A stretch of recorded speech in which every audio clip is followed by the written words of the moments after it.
naman sa akin masama.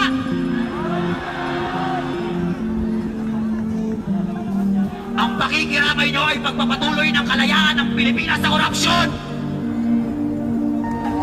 Pababain, tanggalin, at pagbayarin lahat ng kasali sa pamamalakan ng korupsyon.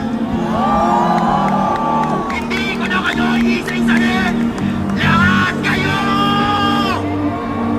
Dahil ito ang tunay na boses ng Pilipinas. Nakikinig, nakikita at susubaybayan namin kayo simula sa pagkabata namin.